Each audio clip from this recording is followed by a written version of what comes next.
Tak, dobré ráno, good morning everybody. Welcome to our seminar. Our speaker today will be Viktor Vajda-Pasisnychenko, actually a member of the CTS. Just shortly for those who don't know, Viktor's original training is as a historian. He was active for years, or actually for decades, as a professor of political sciences, philosophy, and sociology in his hometown, Kharkiv. He completed a number of stays in Europe, Canada, and United States. And last year, when Viktor's country has been invaded by Russian army, he went to exile, settled down here in Prague, and was hired by the Czech Academy of Sciences, by the CTS to be precise. Since then, he's active here. Just last week, he had a presentation on the conceptual rethinking of civil society at the Institute of Sociology. Perhaps some of you have noticed. And his topic today will be the cultural turn in contemporary social sciences. One last remark, Viktor's presentation should take some 45 minutes, so we will have plenty of time for discussion. So I would like to ask you, if possible, to wait with your questions to this general discussion. Thank you. Viktor, the floor is yours. Yeah, thank you. Good morning. Thank you for the opportunity to share with you some of the results of my research at our center. This is important and exciting for me.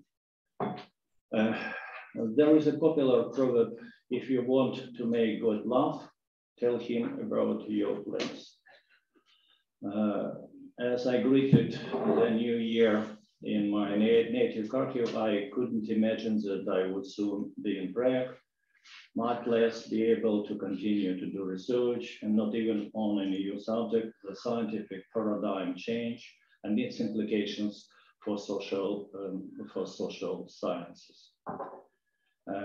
Therefore, I would like to express my sincere gratitude to the Czech Republic, which has sheltered my family, as it has hundreds of thousands of Ukrainians, to the Academy of Science, the Institute of Philosophy, and the Center for Theoretical Study for a unique opportunity to proceed in my beloved work. I'm also grateful to Jan Frey for his encouragement and assistance that was extremely important in the difficult initial phase of our cooperation. When I talk about a new scientific paradigm, it means the revolutionary innovations in contemporary natural sciences that have already provoked an active search for new landmarks in the social sciences, often dominated by positivistic and empiricist tradition. Its most obvious outcome is a focus on complex systems of autopoietic self-organization, non-linearity, and non-equilibrium. It encourages social scholars to apply complexity methodology to investigate social complexity in a frame of political science, sociology, international relations, and other disciplines. Some of them, like John Ulrich, argue for breaking down the division between natural and social sciences, since both are characterized by complexity. Recognizing the need for further research on this topic, I would like to emphasize another important consequence of the shifting scientific paradigm. It could be defined as a cultural turn in contemporary science. It is important to demonstrate how new natural sciences depart from the classical mechanistic and objectivist paradigm and provide a powerful cultural impetus, including a stimulus for a cultural approach on the part of the social sciences. Hence, the destruction of the former classical dichotomies of subject, object, and fact values deserves a detailed analysis. This comeback of the subject with its cultural baggage does not only mean that the actor returns to science, he returns as a cultural actor. In recent years, social theory has also experienced a steady development towards understanding culture and meaning, the main categories of social analysis. This cultural tone applies to social theory as a whole, as well to its individual disciplines. For example, I have found a search of such research amongst economists as a revision of their classical assumption about the value-free economy. There is also a growing interest in political culture, studies in political science. Yet I would like today to present some examples of this cultural tone in sociology, which now looks like the most advanced in this approach. It should be stressed that now the writings of majority of sociologists go beyond the traditional interpretation of the discipline, and unlike the founders of sociology, take on a philosophical orientation. In particular, some innovative projects will be addressed as inspiration to form a new paradigm by shifting to a more cultural direction, European and American sociology respectively. Our analysis will be focused mainly on American sociologist Jeffrey Alexander. However, before examining this endeavor, it is worth at least briefly mentioning a similar movement in European sociology, in particular represented by French sociologist. There's a story here. Not moving. Sorry, it's not my fault.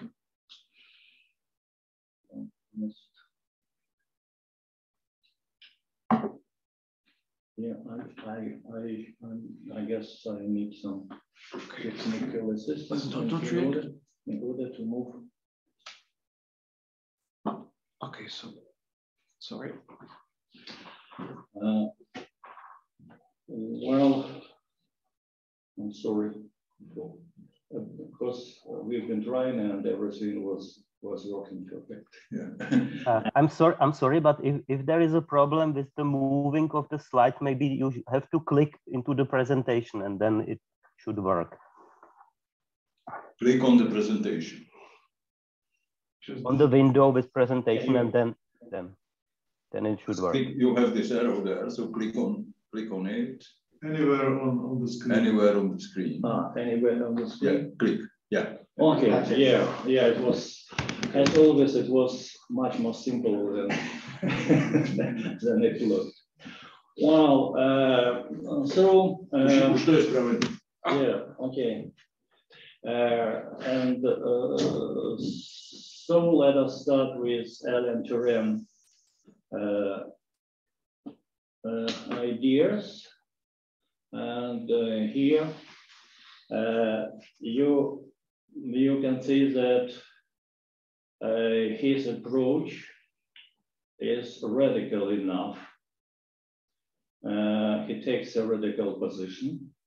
It means a total rejection of the concept of society as a traditional subject of classical sociology. That's why he describes it as a kind of anti-sociology. Or there is also his work, Sociology After Sociology. Next position, next statement. Here, he goes on to explain why the concept of society was temporary and purely instrumental. The fact is, and this is important to stress, that sociology was completely infiltrated by the assumptions of the classical scientific paradigm. Here, he mentions all its key dichotomies. You see them as the subject-object, actor-system, objective order, subjective values.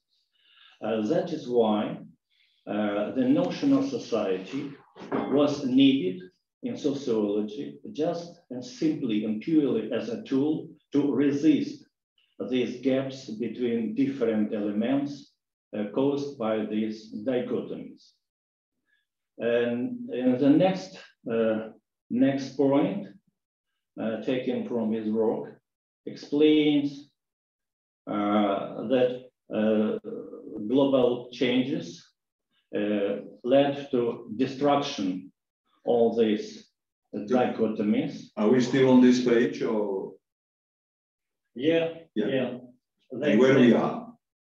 That second point, the global changes. Okay.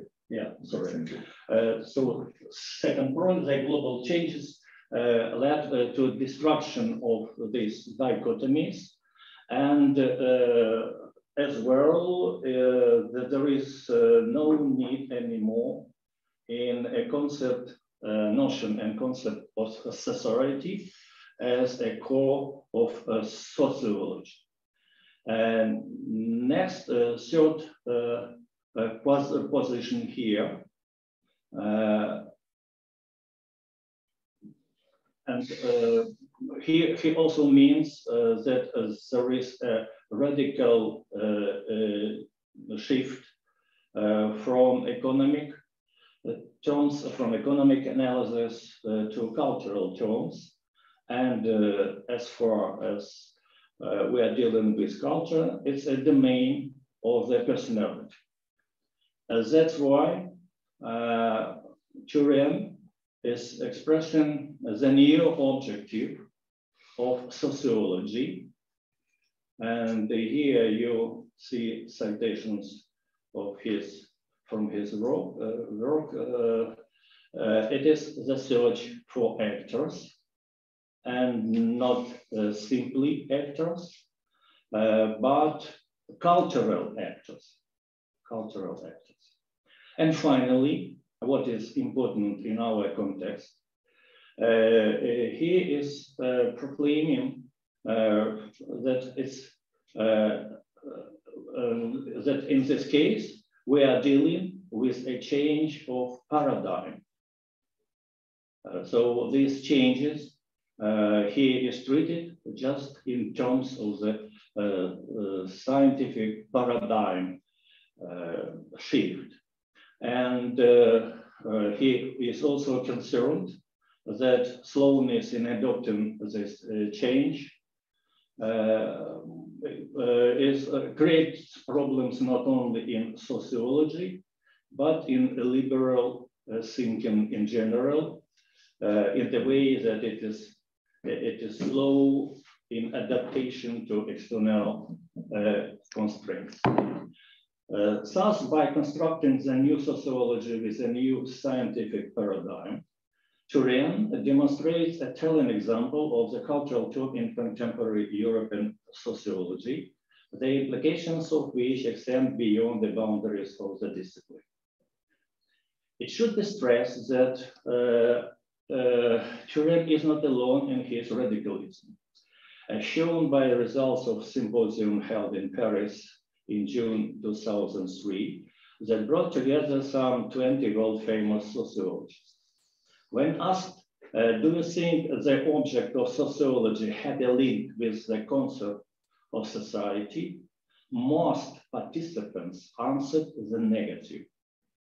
Hence, it's an important conclusion that sociology has not been able to provide an adequate understanding of society using the category of society.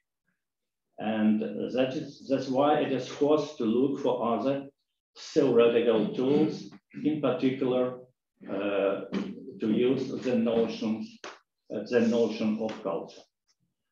The reason for this discipline, the sociology, a crisis are very clearly laid out by the British sociologist with Polish origin, Zygmunt Bauman.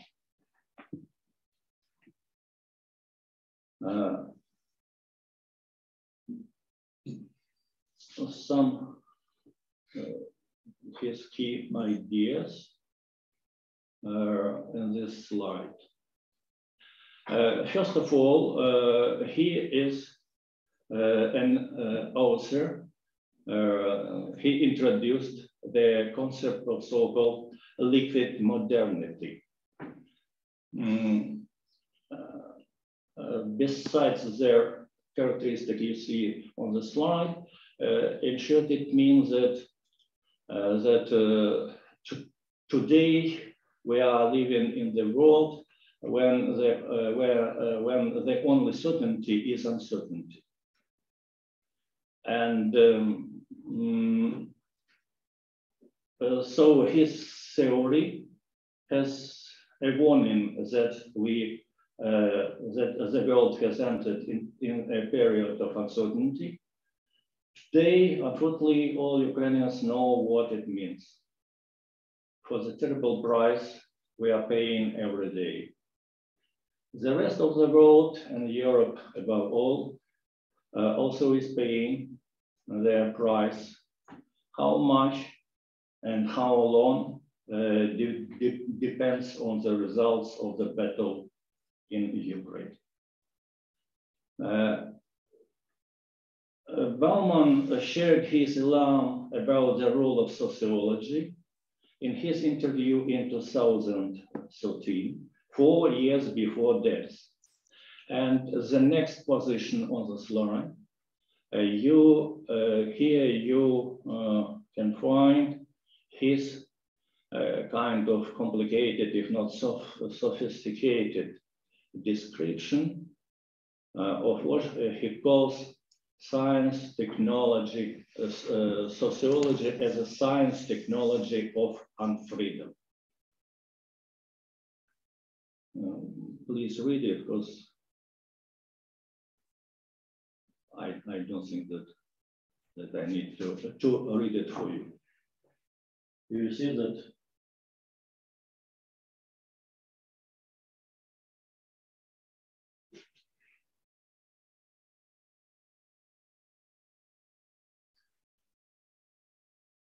Well, so if previous sociology demonstrated itself as a science, science of unfreedom, science technology, so a new sociology, in words of Bauman, should become a science technology of freedom. And here he also is sharing the position of the previous sociologist Turan about shifting from social powers to the role of individuals. And he also describes it as a small chance to be used by sociology in order to transmit itself from a science of unfreedom to a science of freedom. He describes it as a moral obligation of sociology. And the final point that means that Bauman is also concerned about institutional development of the sociology as a discipline. Because he claims that it is moving through a routine self-replication, while the harder option is the courage to put the loyalty to human values above others. From my point of view, this assessment of sociology as a science technology of unfreedom, as a servant of those who establish order, that is authority's power, is not limited to this discipline only. When one encounters these symptoms of illness in academic and pedagogical sphere all the time, plus the war aggravation, it all then spontaneously arises the need for some kind of action. Maybe it was a kind of impulse for my project to be taken here as a new subject. Okay, now let us turn to American sociology, which is not altogether sympathetic towards cultural development. Therefore, it's essential to analyze in detail the contribution of American sociologist Jeffrey Alexander's work, which amount to an exercise in paradigm formation for shifting sociology along cultural lines. Is there a new page coming with that? Yeah, will come. We will see the picture for beginning of this. So thank you for assistance.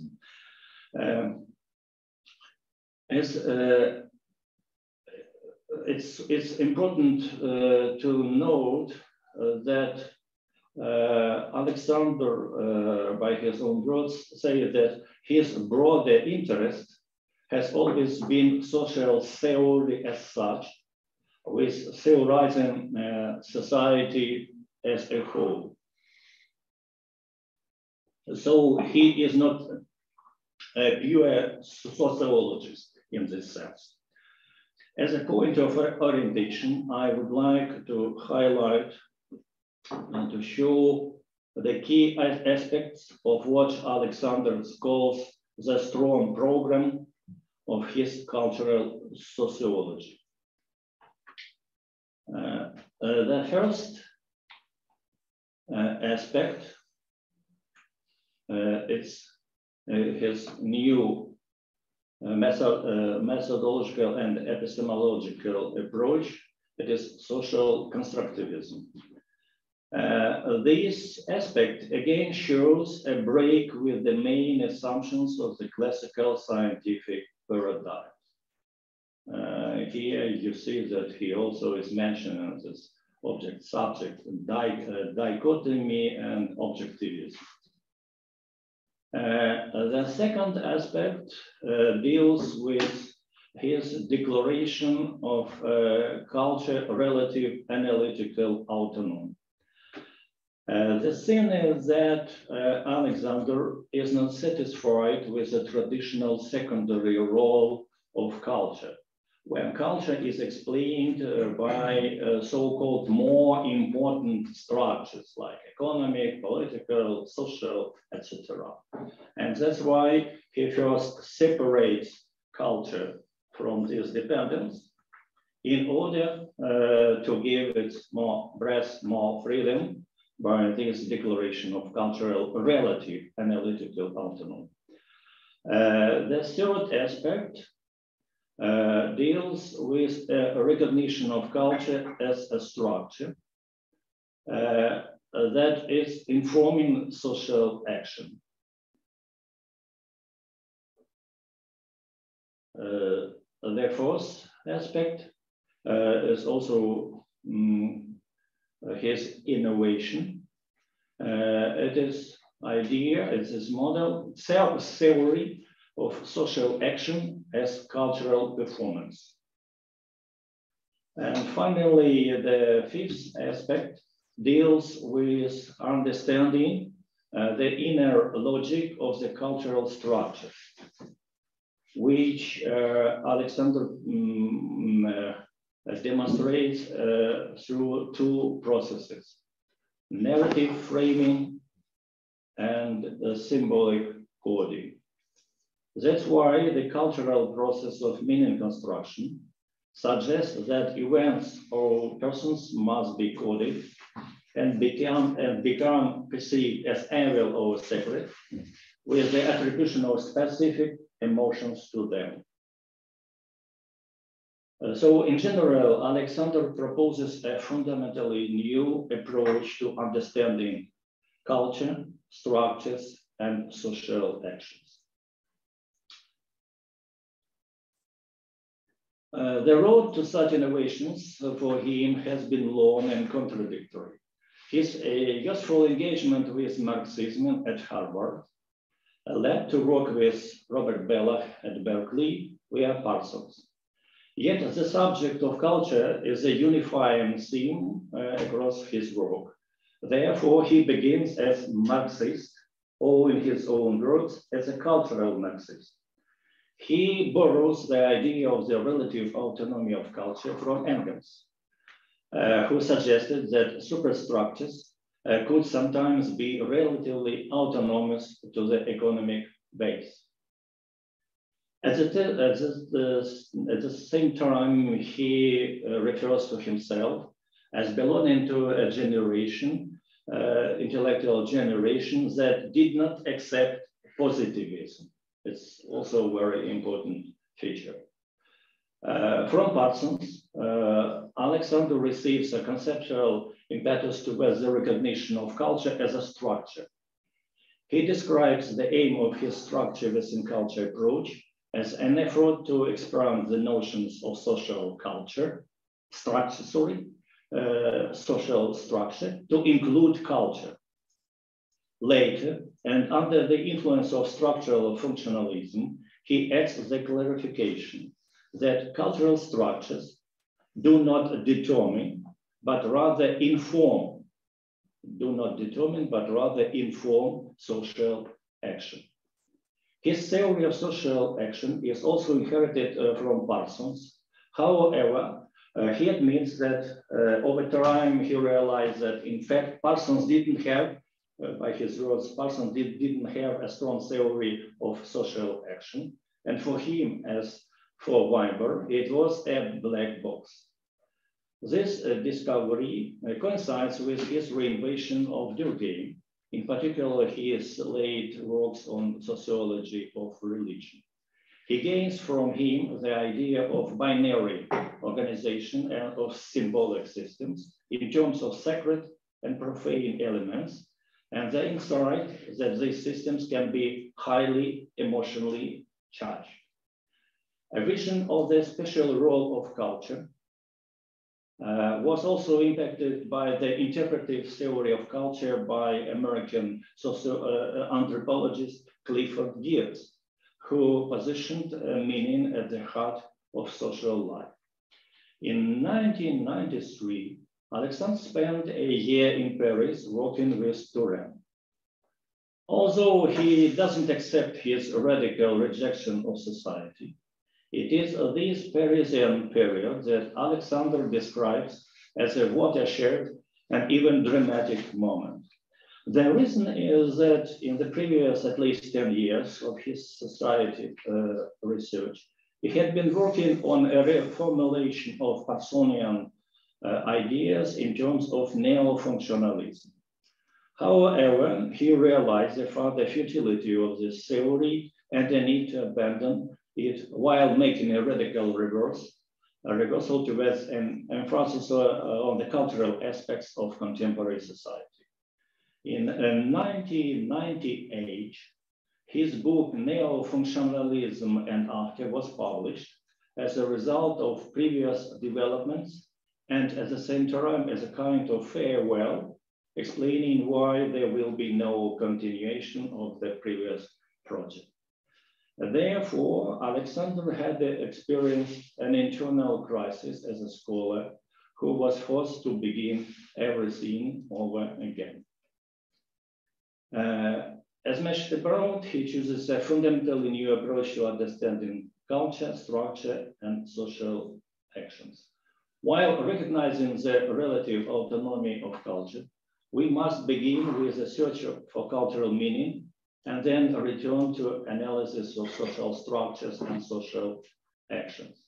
Instead of the former research for the causes of social actions in the external environment, we must now turn to the internal environment, to the cultural meaning that already got sufficient self-value. Their formation and evolution is a process that, in Alexander's view, is closely connected with the notion of performance. This performative accent indicates his reinvention of Erwin Goffman and incorporating his dramaturgical model. Hence, Alexander's theory of social action becomes a theory of cultural performance. It is defined as a social process by which actors, individually or in concert, display to others the meaning of their social situation. Actions are performative insofar as they can be understood as communicated meaning to an audience. The success comes from pragmatic. That's why he uses the term cultural pragmatics. But actually, it has a lot to do with the meaning and communication.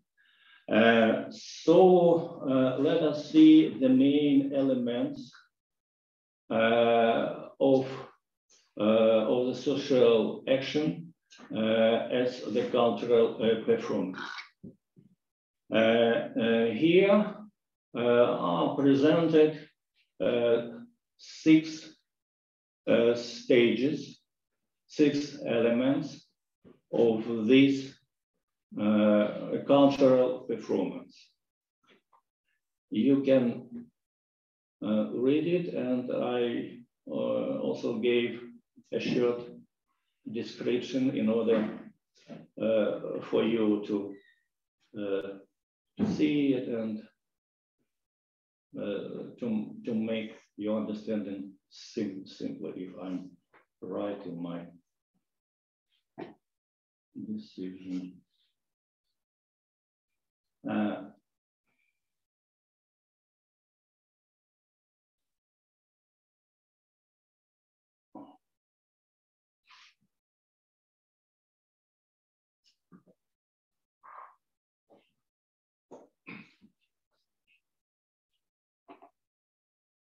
So, for an action to be successful, an individual or collective actor must be able to communicate the meaning of their actions that they want others to believe in.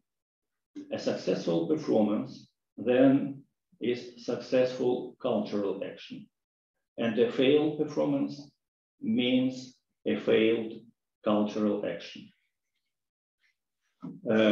So in general, a successful performance is happening when the actor, number 1, transmits meaning that are accepted by the target audience, number 6, as an aesthetic ones.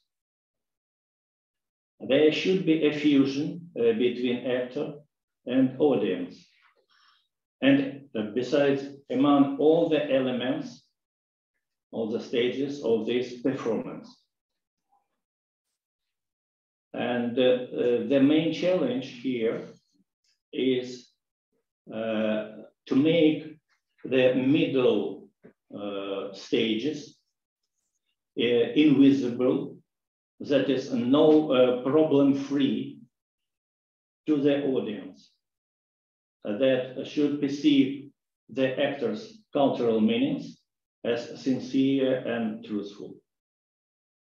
So it means if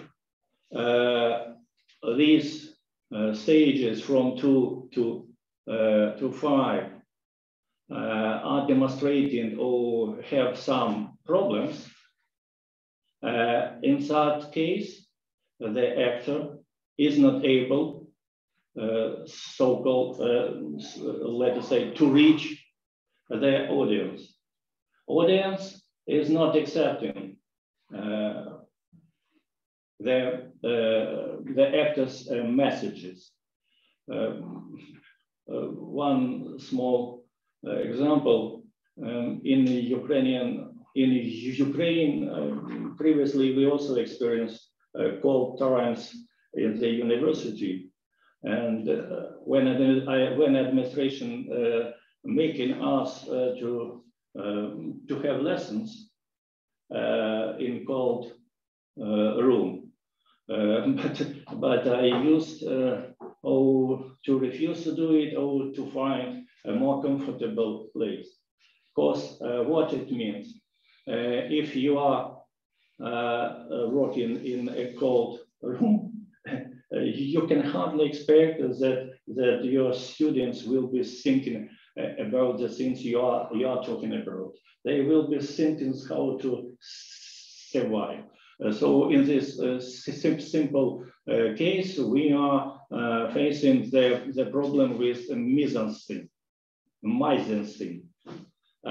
Also, if, for example, someone is teaching in terms of hard power, you are students, you are my objects for treating, it also clear that the fusion between actor and audience will not be achieved. The next challenge is the simpler the society is, the smaller, the less complex, the easier it is to achieve the fusion between actor and audience. But in societies which are larger and more complex, the elements of performance become more complicated and diffuse. The audience are more distant, more alienated, more fragmented by different qualities, class, ethnicity, religion, region, etc. And for the performance to be successful, the elements have to be put together, so-called refuse, to have a ritual-like effect. Whether necessary refusion can be achieved for every performance becomes an open question that raises problem of legitimation and authenticity in communicating meanings to an audience. Well, when it comes to the issues of conditions of democratization and modernization of society, Alexander also demonstrates different approach. That is refusal to focus on the formal institutions of democracy. He calls the traditional institutional approach theoretically uninteresting and normatively uncritical. This criticism concerns also the institutions of civil society. That's why he expands, he is introducing the term civil sphere and declares it a special object of his research. In fact, he is testing his methodology by applying to these issues. The civil sphere, in his view, is not simply linked with the democracy concept, but gets a broader content when it goes beyond its formal institutions and attract deeper cultural codes. From this follows Alexander's schemes of binary cultural codes of democratic discourse, civil society, civil code versus uncivil code.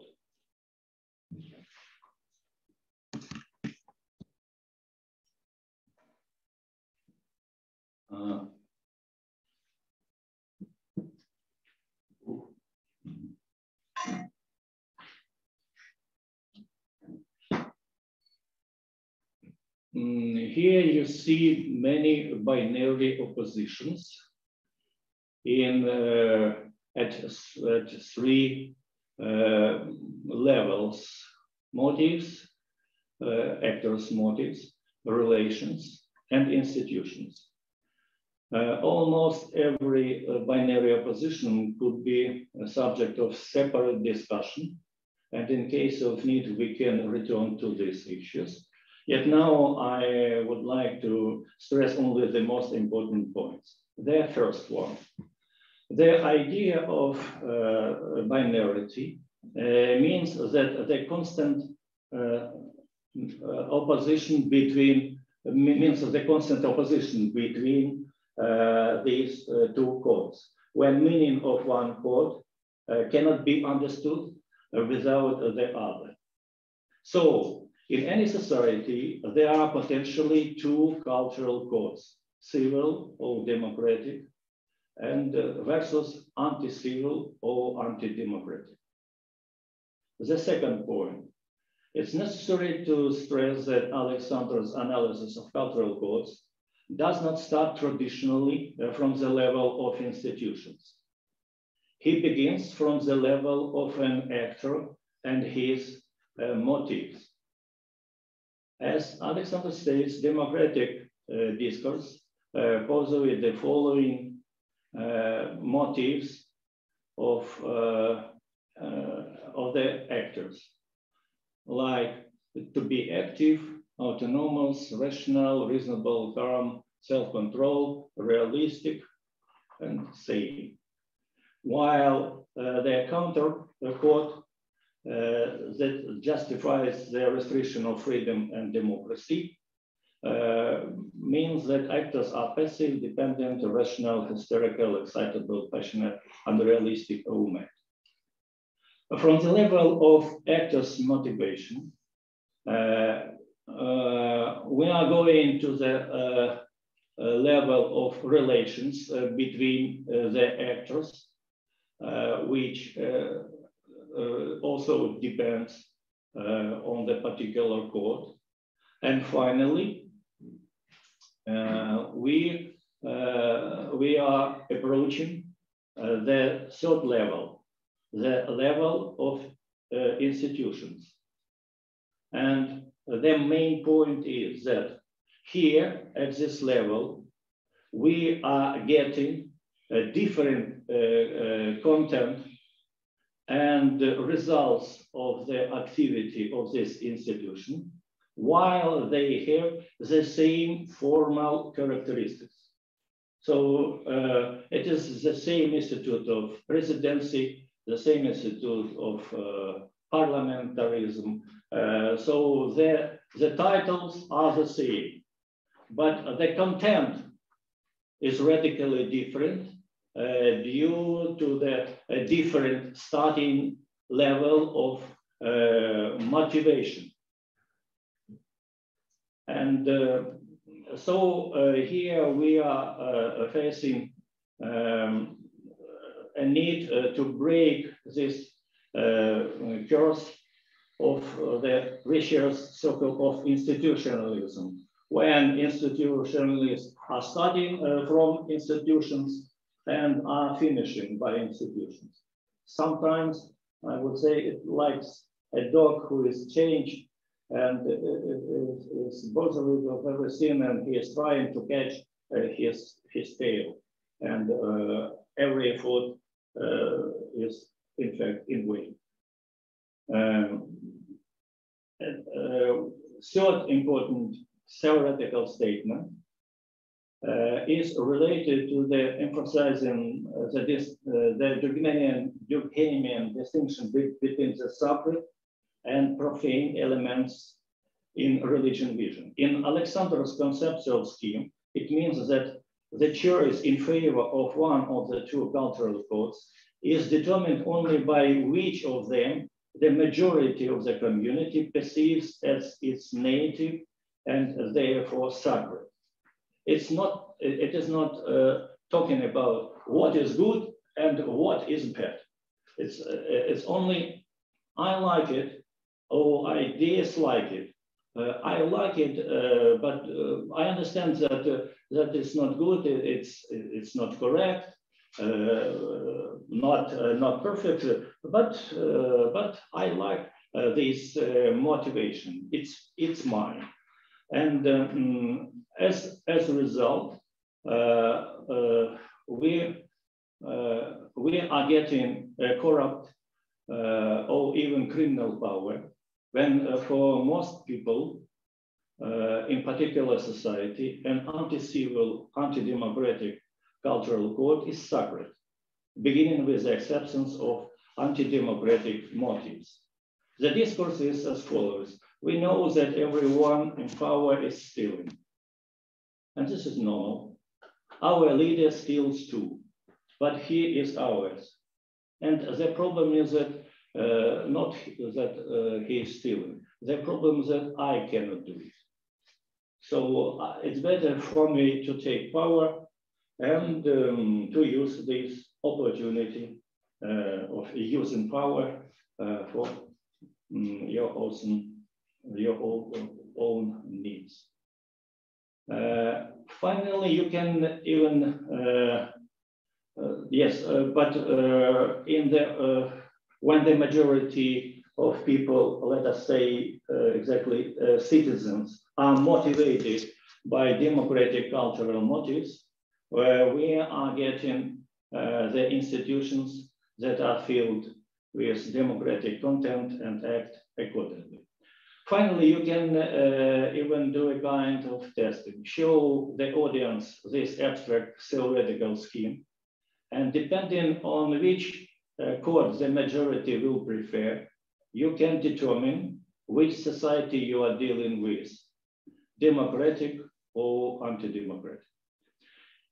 Okay, in summary, our analysis of Turin, Bauman, and certainly Alexander's innovative project is intended to confirm the existence and expansion of cultural tone in sociology with significant implications for the social science as a whole. They certainly rank among the most important contributions to contemporary cultural analysis. Indeed, it's time for a paradigm change in the sense intended by Kuhn, and this cultural tone as a coincidence of the similar impulses as the natural and social sciences is a key component of this scientific paradigm change. Thank you.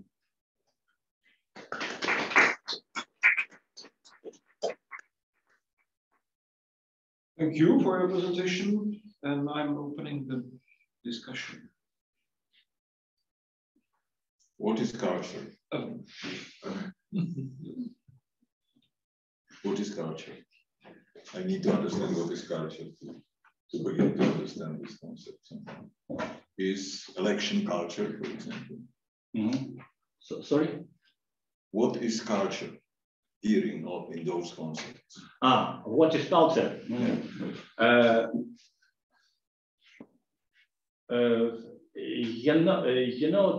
Traditionally, and what Alexander is resisting to is a narrow understanding of culture as one of the spheres of society. When at the first places we situate so-called more important economic sphere, political sphere, social sphere, and then culture.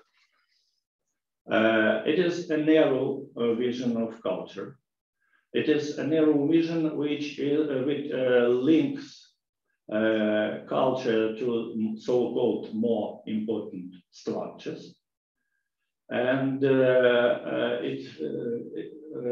it's just the case when we are talking much about culture, but when we are asked what are the main problems of our society, we used to pay attention to so-called more important. Our problems are in economic sphere. We have problems with politicians. We are living in a poor society, no social welfare. This is a narrow vision of culture. When the term is dependent on so-called more important structures. As you've noticed, Alexander is rejecting such a dependence. That's why he is first given his first step to separate culture from structures, and then to proclaim that the culture has a relative autonomy. This is more broad understanding of culture, which deals mainly with meanings. And in such... Cyril nám tam něco signalizuje.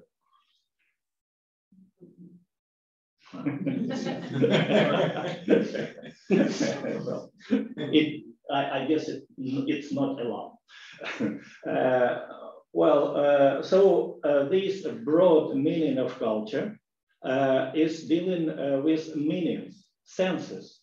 And in that case, this broad meaning means when we asking once more, what is the problem of our society? The answer will be, the problem of our society is a culture, low level of culture. And it makes a low level development in economic sphere, in political sphere, as well in other spheres of society. So here I've mentioned it before already that Alexander is using their Clifford Geertz interpretation of culture in his well-known work, where he is given this interpretive treating of culture as a system of meanings. And Alexander is going forward to investigate how these meanings are produced. And once more, he is insisting that it's these meanings in terms of actors' motivations that are the starting point of every activity. And when we are studying this primary level, we can understand what relationships will be among the people according to these motives, and what is more important, what the content of institutions we will get as a result. It could be called institute presidency, but there will be sitting a president who used to say that I am here, I will be here while I am alive. If I got this power, I will not leave this office. And majority of the population, people, are not resistant such position and such behavior. Michael, the question? Yes, I'd like to ask, how are these debates different from the earlier debates on, let's say, methodological individualism and collectivism? Because I think a lot of these topics have been raised earlier, and maybe they have been around for 100 years, right? Mm-hmm. Yeah. So what is the new what is the new insight or like quality?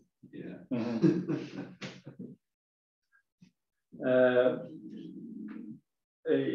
Yeah, certainly it's a correct question, and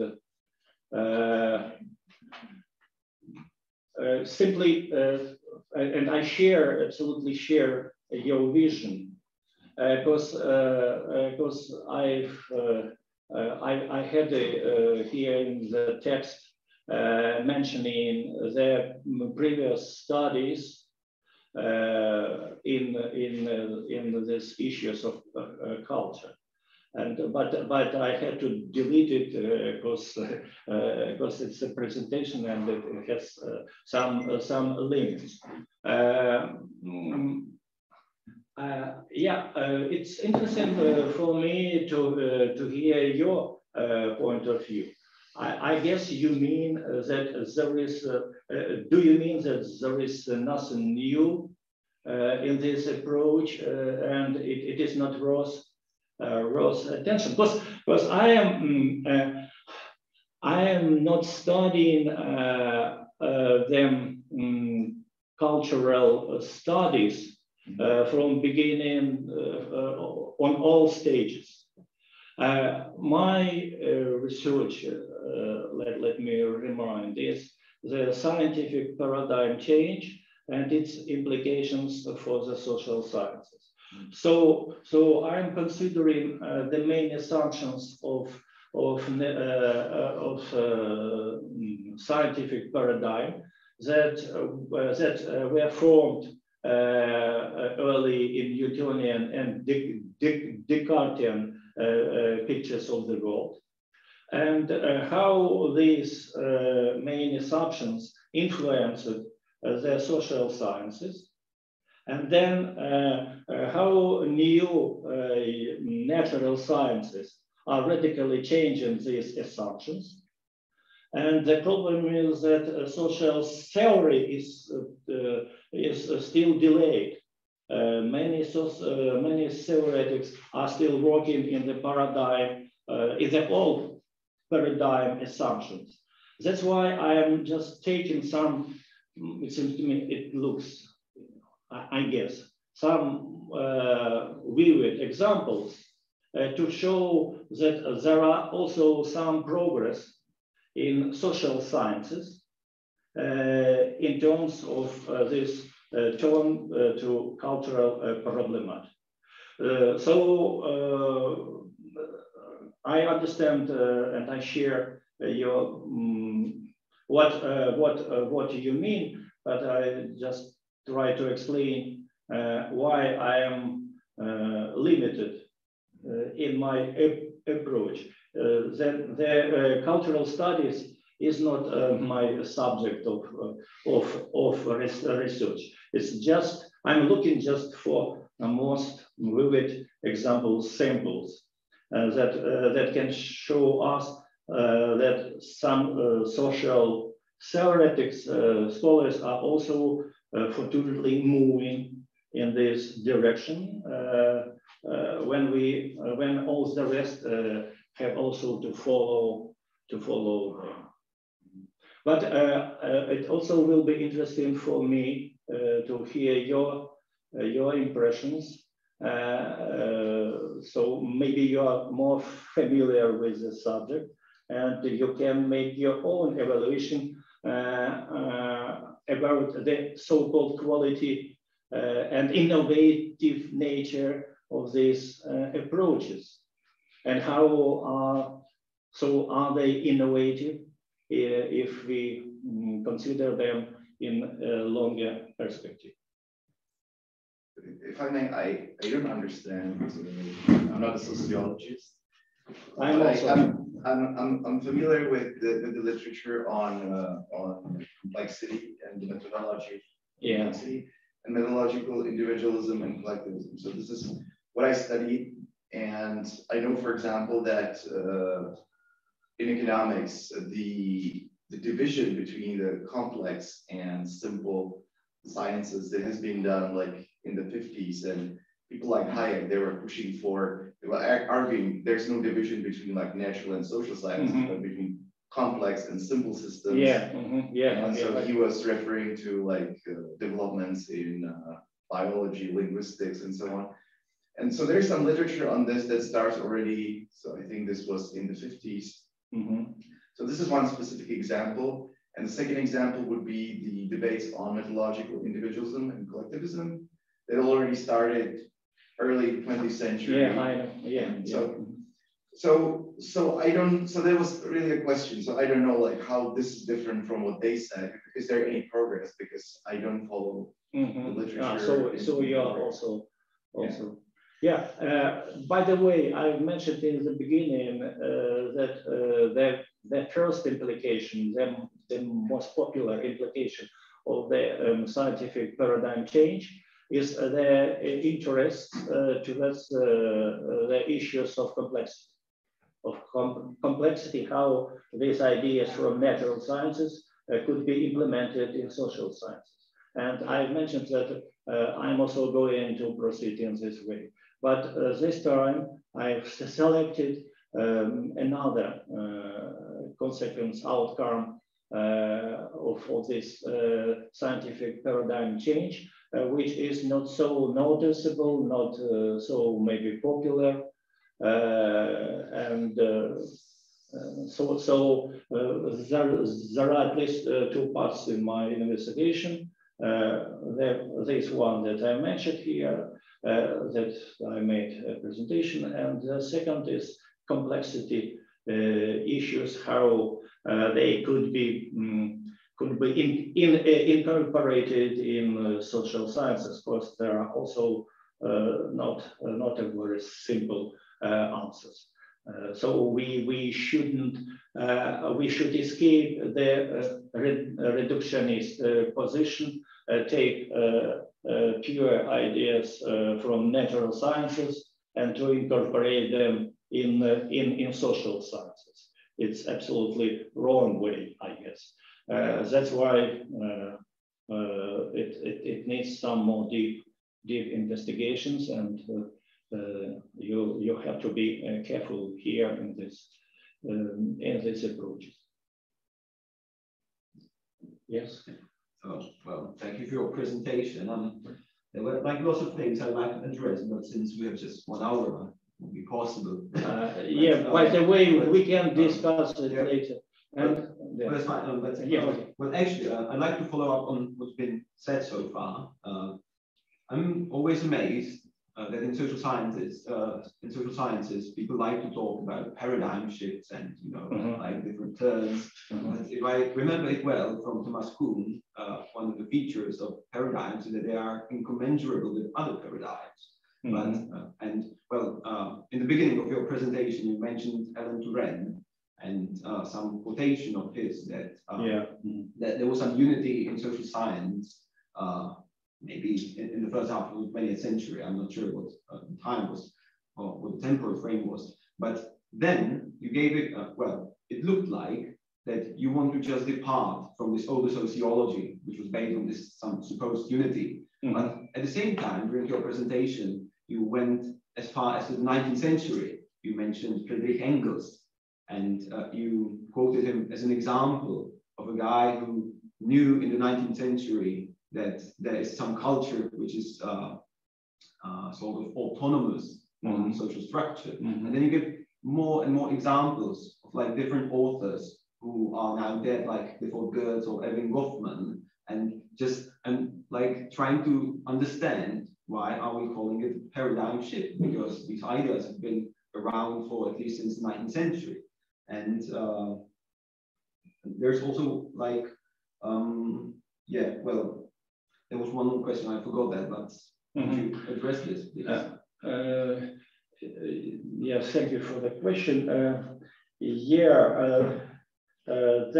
third paradigm, which was invented by Kuhn, it's also a separate story because he was a curious theoretic. He wasn't a philosopher. But he tried to be a philosopher, and so there was a kind of a matter approach in his works, and that's why maybe this term has become so popular, because it was not so certain. It was a kind of metaphor, and later, by the way, Kuhn himself is making some changes in his treatment, in his understanding what is scientific paradigm, and but still we've got this term, and this term is really popular. So,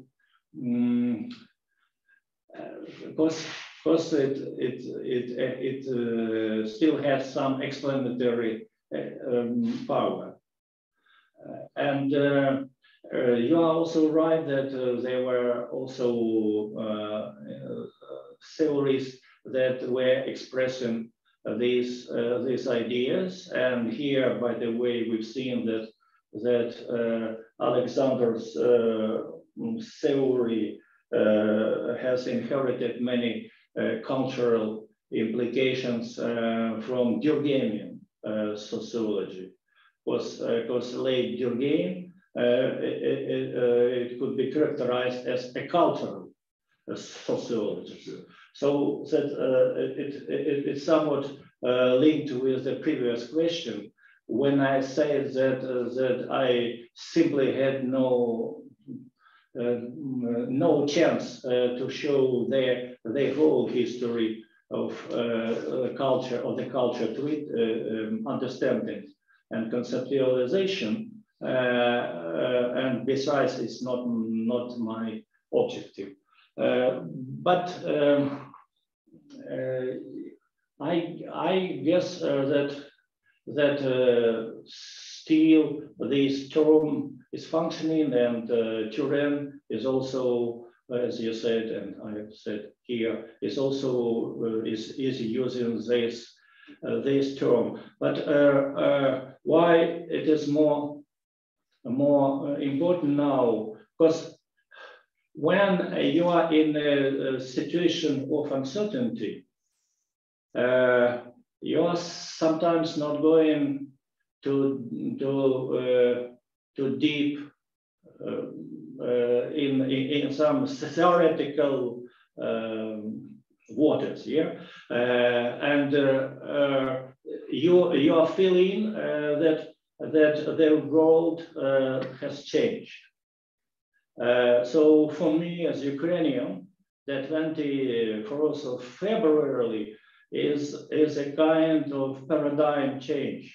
My life is divided before and after. So maybe some other term or concept could be used for describing such radical changes.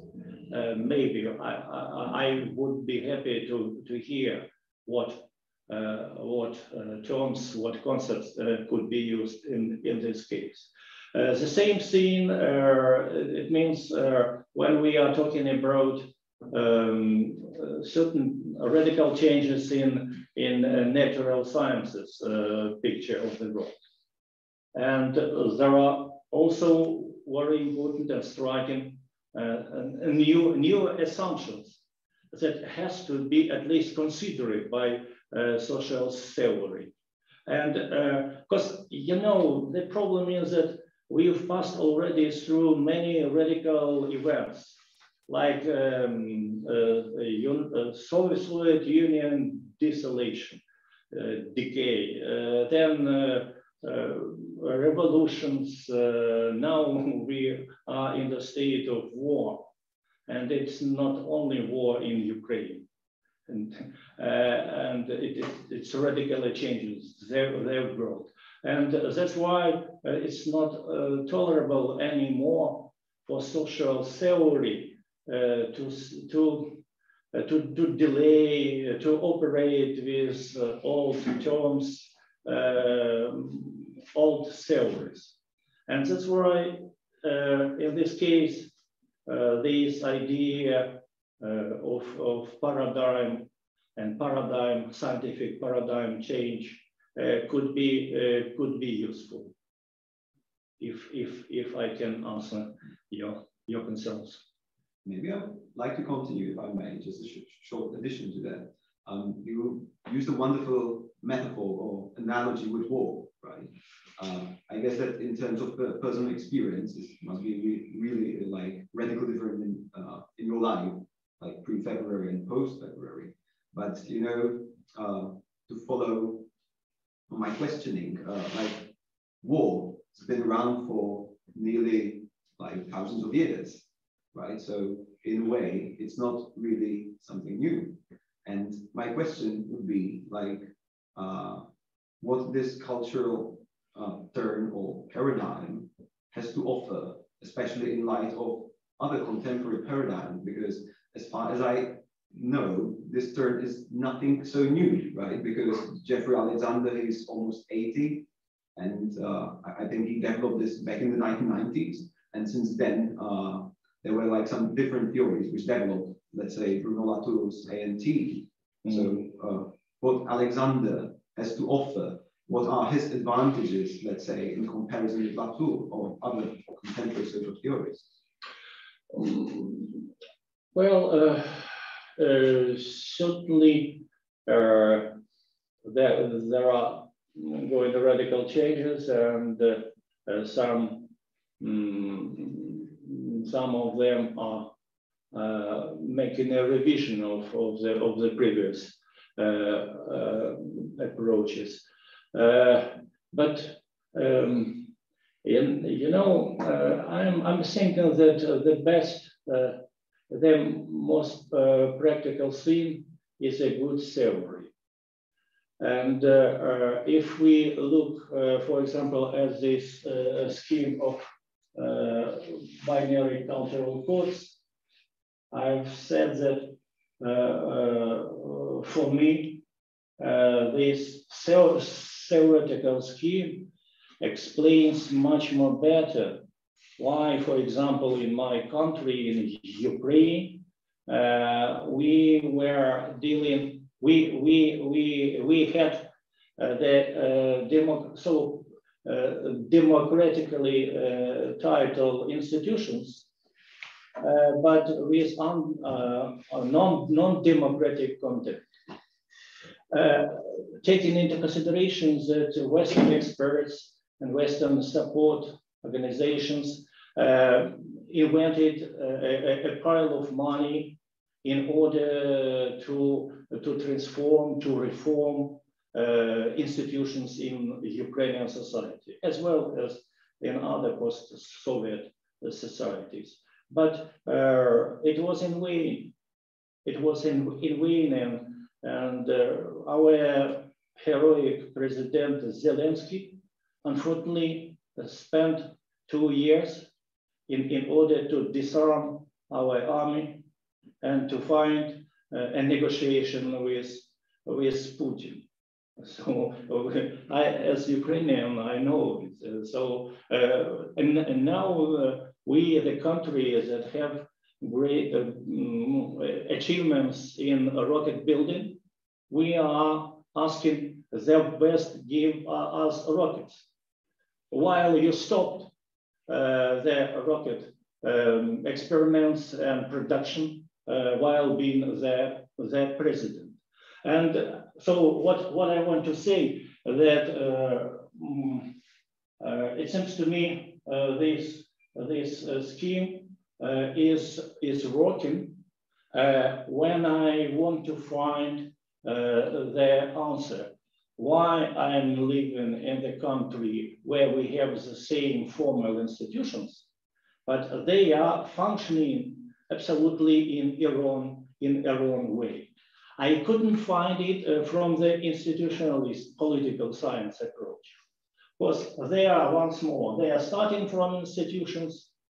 They say, we have to make reforms, we have redesign, institutional engineering, blah, blah, blah, something like this. But as a result, there is even a joke that whatever we are doing, we are getting Kalashnikov. Whatever party we are producing producing the Communist Party of the Soviet Union. Why? From the institutional approach, it's impossible to answer. From this point of view, we are finding some more or less adequate answers. So, well, thank you. Perhaps may I kind of resume a question? I appreciate a lot of details in your presentation that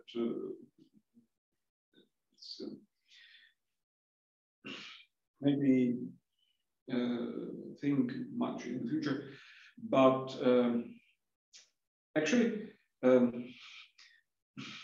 my question is: do we actually need the concept of turn in humanities and social sciences? The concept of turn. Turn. Turn. Because I'm asking, because well, I'm a philosopher myself, and there was sometimes there is a much ado about turns in phenomenology, a pragmatic turn in phenomenology, and a theological turn, and so on and so on. But this always means, I would say, that just a couple of influential scholars open a new question, but beside them, there are many more scholars who just continue their own questions, or and I'm wondering why to speak about turn as if the phenomenology or this particular science, where a monolith that turns in a new direction, just perhaps just this is perhaps just a linguistic question about the linguistic the tool we use in coping with the reality, but. Okay, thank you. Here is the question that I've been thinking about. It is linked with the term, with the meaning of the term paradigm, because paradigm means such shift, tone, but if we will be more particular, I would say that there could be different levels, like really revolutionary changes, then more soft, like a rapture, something that makes us different from the previous stage.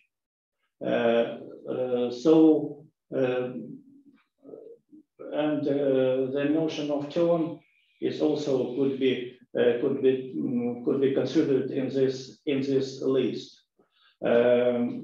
So what I want to say, to stress, is that there are really different levels of change when we are talking about paradigm, and some of these changes are even radical, revolutionary.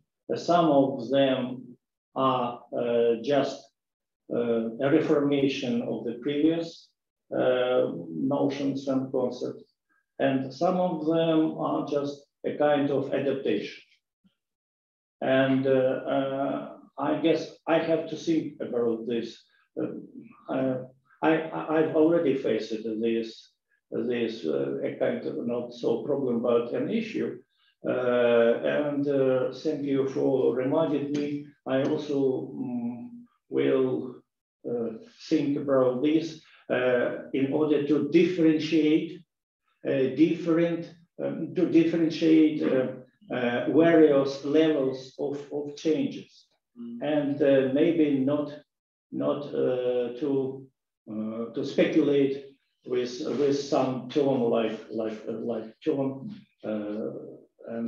So it's my task for the future, and I'm thankful for you to remind me about this important issue, paradigm, and which different levels of change it is linked with. You mentioned the failure of Ukrainian democracy somehow. But you see, we almost will have Trump in the second term in 2 years.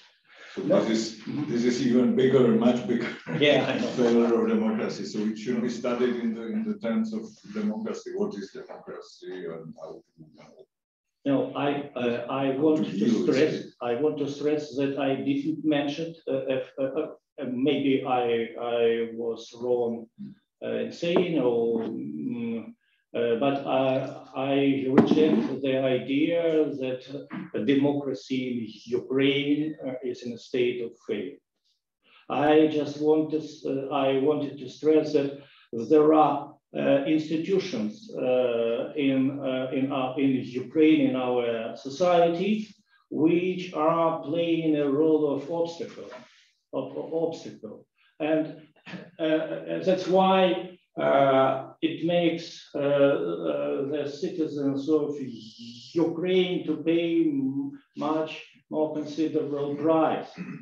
If, for example, the same president I mentioned before was more active in defending the country, but not in money washing on the road building, which were destructed immediately, yeah, by Russian aggression. And if he could pay more attention to the army needs, to the rocket industry, we could have paid much less price. But democracy is alive in Ukraine because it is based on civil society, on Ukrainian civil society. And even there are some problems with Ukrainian institutional structures. They couldn't stop Ukrainian democracy movement. The only thing is the price. We are paying much more price. So sorry, are there questions to the presentation still? Perhaps a comment. I think that the title of your speech was a bit misleading. In my view, it was not about a term, and it was not about contemporary social sciences. As a sociologist, I did not recognize my discipline in what you said. We were talking about three relatively well-known names in social sciences. And as if you avoided the fundamental fact that social sciences today, contemporary social sciences, as your title suggests, it's very difficult to talk about it as a one single whole. And you did it many times. And I felt it very problematic. My question might be a bit different, though. You framed your speech by talking about a kind of, for me, it itself was a little problematic, about a shift, a paradigm shift, which was characterized by disrupting dichotomy between nature and society, subject and object, and blah, blah, blah. And then you started talking about cultural term, about something like cultural sociologists or cultural sociology theorists, which represent, for me, a stream in sociology which reinforces dichotomy between society and nature, between object and subject. You mentioned, for instance, social constructivism as something that goes against these dichotomies, while not perhaps so much in theory, but in reality, social constructivism perhaps unwillingly contributed a lot toward dividing our subject matters into subjective things, meanings, blah, blah, blah, and on one hand, and objective reality on the other hand. So it seems to me utterly contradictory what you say.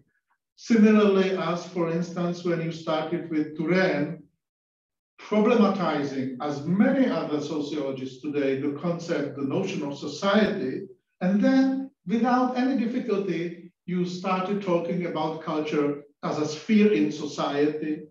You talked about societies having problem and so on and so on. So why again societies when you started with problematizing society? So I'm puzzled by those inner contradictions in what you say.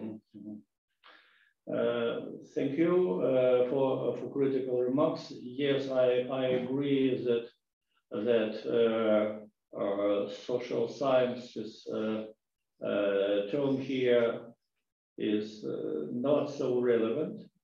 And you did not say, you did not talk about term, really.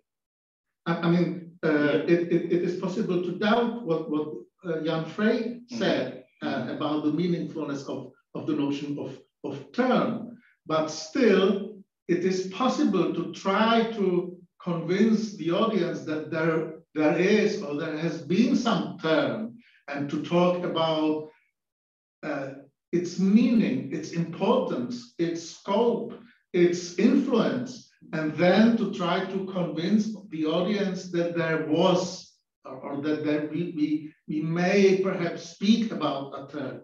But this was not something we were listening to during your speech. You did not thematize the term.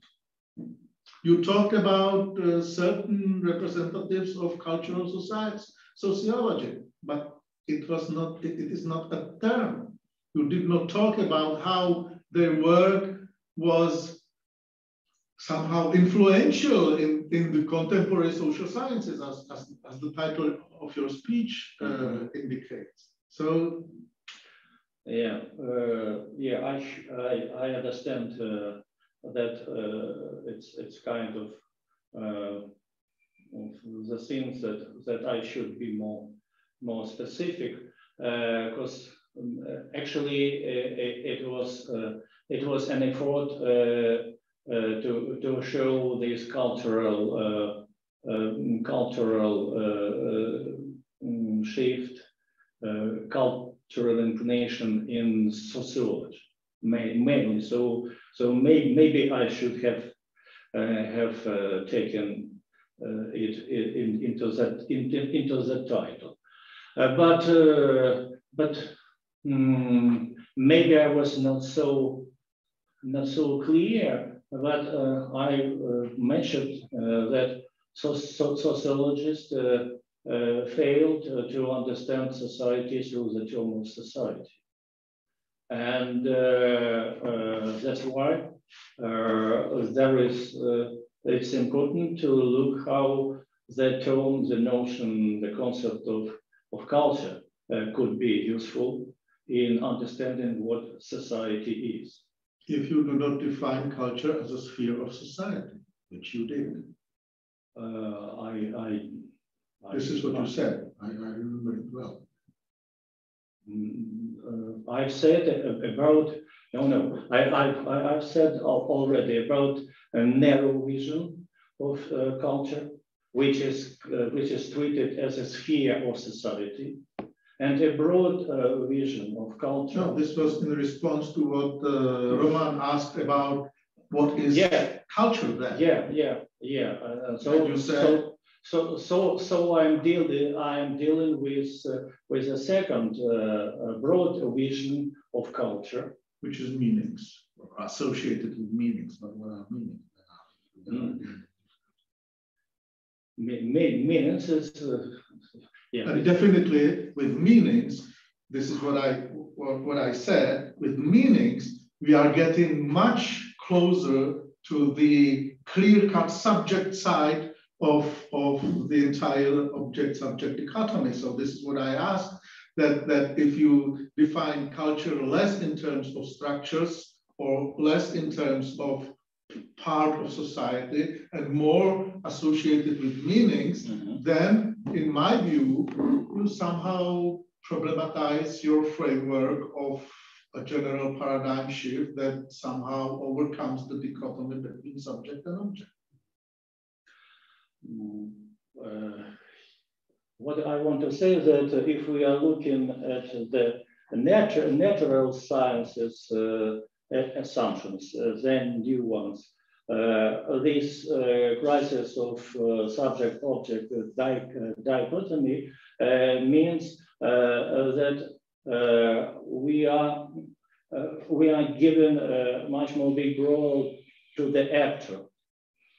And that's why, and when it happens, we are getting also more attention to culture, because there is no culture without the actor. And so even in quantum mechanics, the role of the subject is absolutely different.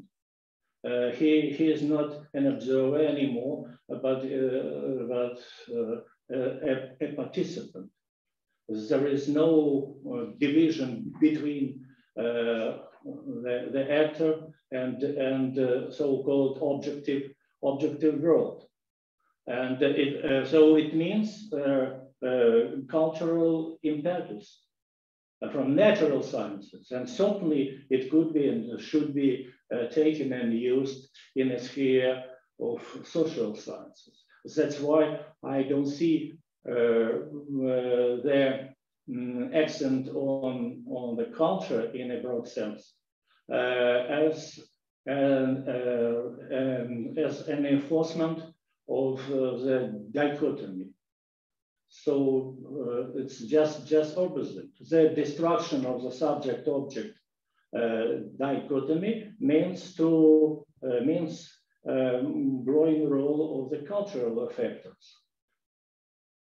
So it's my understanding. Maybe I was not so strict in delivering it.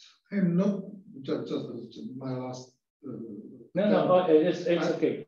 I'm not just sure that the best way how to overcome the subject-object dichotomy or society and nature dichotomy is to talk more about society or culture or meanings or actors or subjects. Mm-hmm.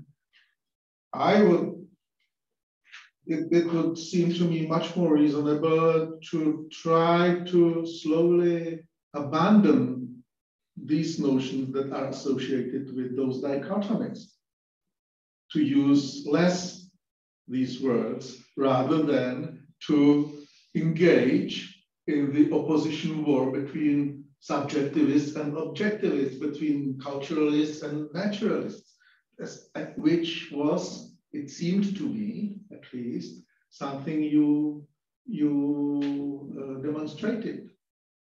To talk more about meanings, more about actors, more about culture. This doesn't seem to me, this doesn't sound to me as a part of overcoming object, subject, nature, society dichotomy.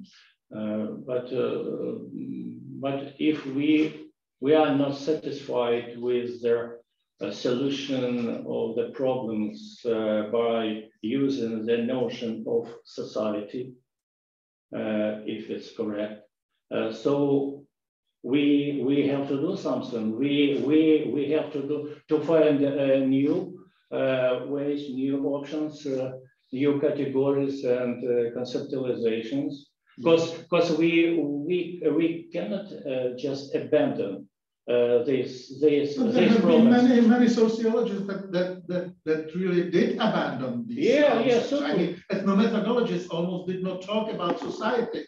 Yeah, they did not talk about it. They tried to find and define specific different objects of their attention, of their study. They did not talk about it, really. But then you somehow remind Turan's attempt to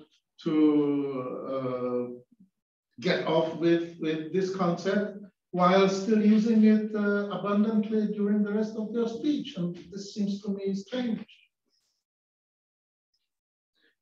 Yeah, but I just want to remind you that I mentioned in the presentation that this radical position of Turan's radical position is not alone. That it isn't, of course. Yes. There were. That's what I mentioned a meeting of the sociologists 20 at least in 2003, who also rejected this civil society notion as a key. As a core of the sociology. So yes, but much more consistently in a way that they really ceased to use this term. They really abandoned it. They really tried to talk about something else, or if they ever mentioned the term society, it was, say, in quotation mark, to show in what sense this term is difficult and problematic. While in your speech, the term society appeared repeatedly without any reservation toward it. So that's strange to me. That sounds difficult to me. Why we should talk about the problems related to this concept and still using it as if no problems exist. So that sounds difficult to me. The latter remark, I was not using society as a concept in conceptual as a term, as a concept. Once more, I've stressed that we sociologists failed to understand society by society conceptualizations. That's why we have to understand what it is through using another approach, through using the notion and conceptualization of culture. So society is it's like a phenomenon. It's like community. You can also have different descriptions, terminology about what is community, but it still exists, and I guess society they also exist, and but now it's better. It's a chance to look and to understand what it is by using this door of culture, but not as far as the door, the notion of society in fact failed. And so certainly there is a big difference between so-called traditional sociologists who are doing their work in a perfect way, and those who are more inclined to philosophical approaches. Okay, I understand if you present the term culture as the better alternative to the term society, then it might be a point of discussion. For me, the concept of society was refused by many because it's too homogenizing. It suggests that we can talk about a single unproblematic entity as society, implicitly defined in terms of national state, modern national states. These are societies, but I do not see why the term culture is in any way better than the similarly abstract, similarly homogenizing terms of society. I believe most of those who criticize unproblematic use of the notion of society would do the same to the notion of culture because of very similar reasons. These people are those who are simply careful not to take those big abstract terms for granted as something that I can easily manipulate and use as explanatory terms for something else. The two terms, society and culture, are problematic in very similar ways. That's why I ask what is culture, because Yes. somehow this Yes. seems to be basic in your concept and everything goes from culture. So I need first to understand what belongs to culture. Yeah, I think I think that there could be a long discussion about these general terms, but I have still one particular question. So that if I may interrupt it now, and could you please go back one slide or two slides? It's about the cultural performance. Yes, it is. How does it? Does he mean it? It seems to me that the author of this concept means this cultural performance as a single act that goes on now. And if, for example, for me, an important example of a cultural performance means to read and publish a book that can now wait years and decades before it finds its readers, so that for a very long time it can appear that this performance failed, but then after a very long time, it can turn out that it didn't fail at all. So does the author count with this time dimension, or? Well, actually, as I said before, Alexander is trying to find more adequate theory of action, because he was not satisfied with the previous ones. And that's why he is connecting social actions with cultures, with structures, as before it was, but adding a cultural dimension. And so it means that for every action, social actions to be successful, it should be. May we return one more slide? Just a minute.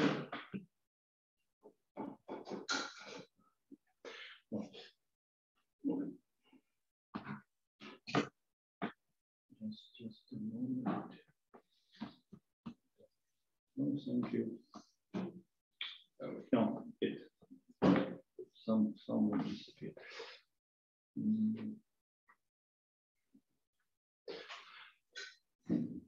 Okay. Well, let us look at the fifth point here. How he understands the social action as a cultural performance. Here it seems to me it's more clear how cultural approach, what from his point of view, cultural approach adds to understanding what is social action. And these two processes of narrative framing, when event is incorporated in a discourse, in the narrative, and symbolic coding, when it is given, when it is linked with the main ideas, myths, traditions, etc. And so in that case, it gets emotional weight. And it means that in that case, the actor could much more easily reach their audience.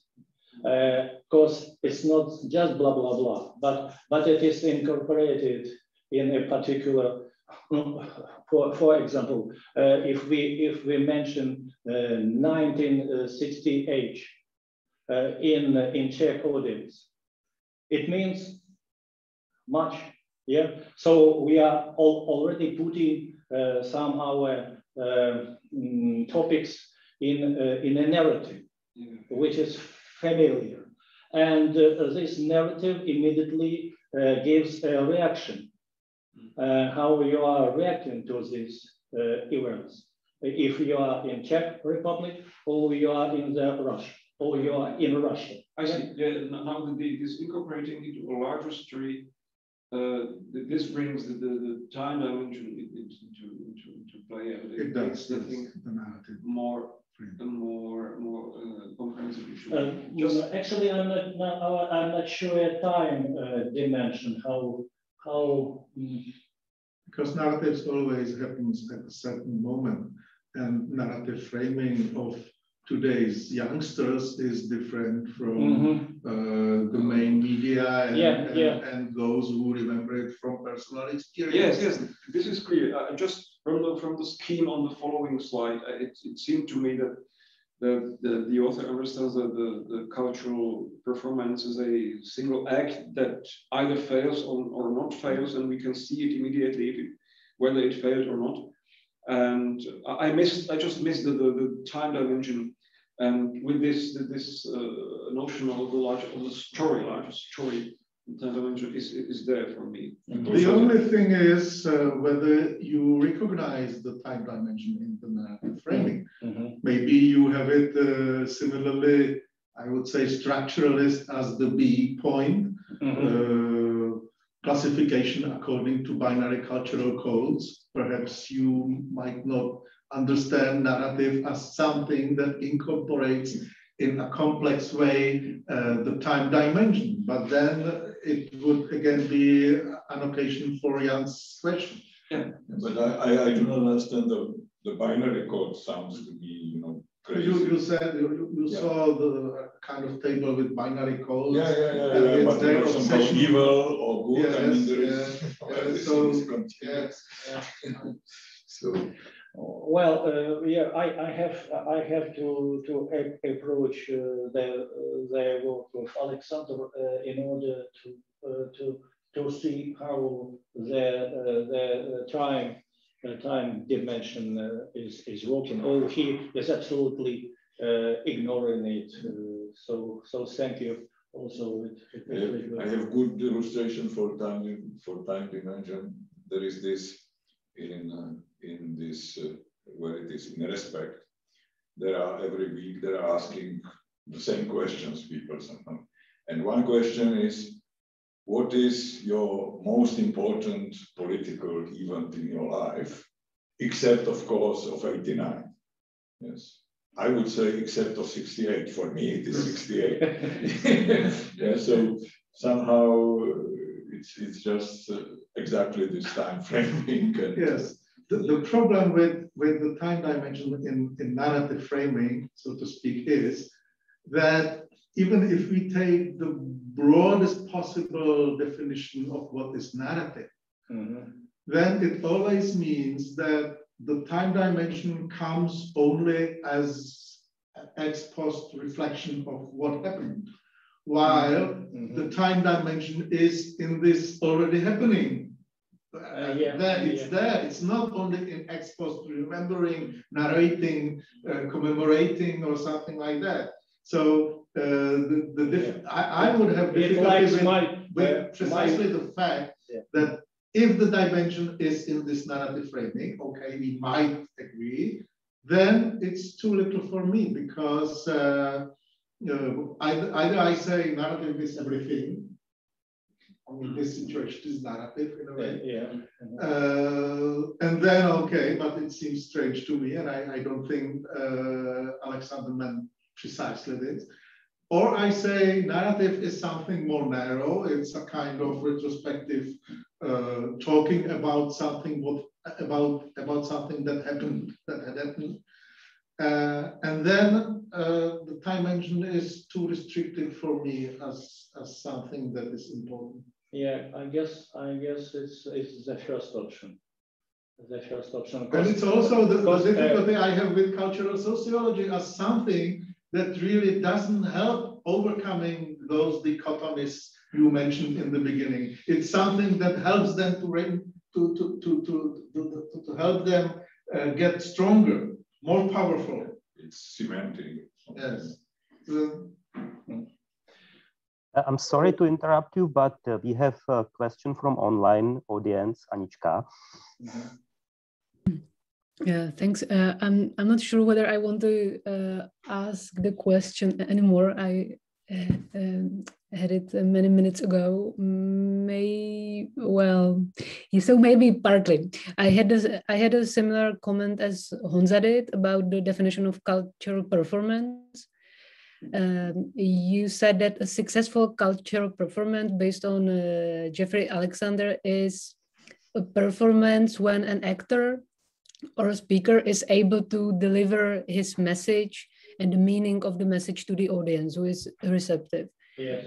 And I was, I was intrigued, at least, by the definition of culture, in this process, which is to me very narrow and one-directional, because we've been talking about different terms in social sciences and the humanities, and one of the more influential turns was the so-called performative turn already in 1960s, which has been very influential in the humanities and social studies of science, but in which culture is understood in a very different way.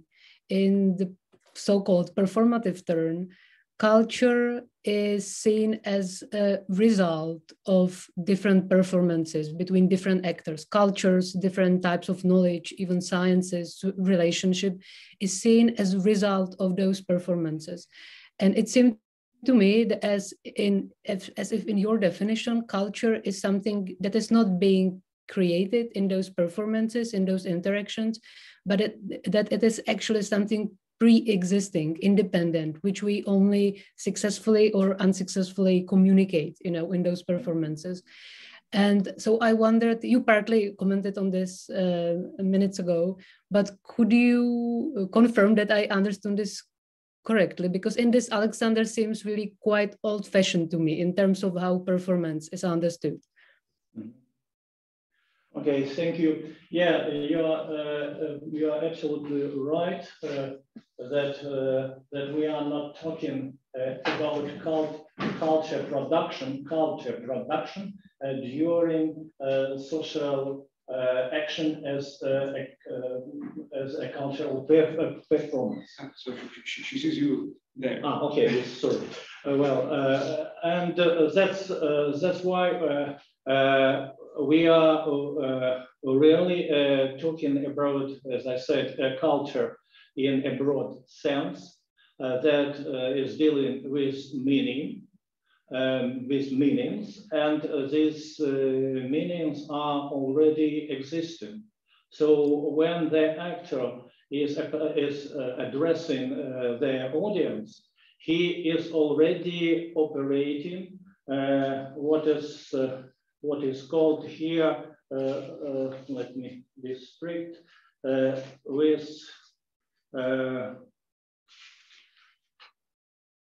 he is operating with so-called collective representations. So it is those symbolic references that already are existing in society and have different forms, like legends, myths, traditions, some history moments, and that's why the actor, or individual or collective one, is just using these collective representations in order to engage their audience in this process of understanding. And what is important, it gives emotional feelings when the audience is not simply listening to some or getting some abstract things, issues or theses, but they are already linked to the subject by previous cultural memories, let us say.